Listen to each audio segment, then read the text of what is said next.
My grandfather was a really neat man, and he passed away in 2005. Now, while sadly going through things in his house, I came across an old pocket watch. The watch is nothing fancy by collector standards, just a simple timekeeping device. Of course, if you take the back off, it's far from simple in its design. The intricacy of its inner workings is fascinating.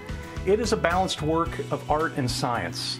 The watch doesn't have one of those neat doors to cover the glass like most. It doesn't have any of those fancy ornate detail work. It has an hour hand, it has a minute hand, it has a second hand at the bottom of the face. Like I said, nothing fancy on the outside compared to some pocket watches, but it held some attraction for me that I didn't understand at the time. After the popularization of wristwatches during World War I, pocket watches sort of fell out of style. I never saw my grandfather use this watch, as I always remember him wearing this really big wristwatch. This watch must have stayed tucked away in a desk drawer for a long time. It sat there for years, probably never being wound. Who knows how long it had been since it kept time. I pulled the watch out of the drawer and wound it up. I set the time and I put it in my pocket. I took it home and did a little research on it. It was one of around 1,000 built by the Elgin Watch Company in 1914. It is a 15-jewel piece that keeps amazingly accurate time, especially considering that it is now over 90 years old. After a couple of days of holding and looking at this watch, I started to realize what it meant and why I now have it. Every time I look at it, I think of my grandfather and all he meant to me. I miss him.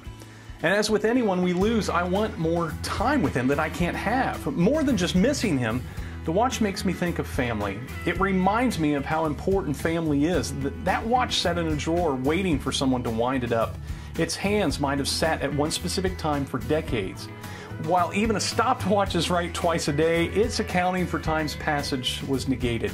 Our time with our family does not sit at a certain time waiting. Our children grow older every day, every minute if we're not careful. We have such precious little time to spend with them before they grow up and take on the roles that adulthood has waiting for them. There's more to note about this watch. This style of watch was very popular with railroad engineers from the late 1800s until the early 1900s.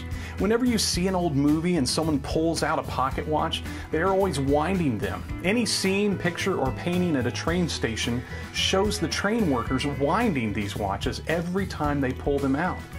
I never really noticed that until I came into possession of this watch, and I now understand why they wind them so much. These type of watches have to be wound daily. They are accurate, to say the least, but require a lot of wind time. Again, I realize that this holds more to understand about the family. We can't put off being a good father or mother until later.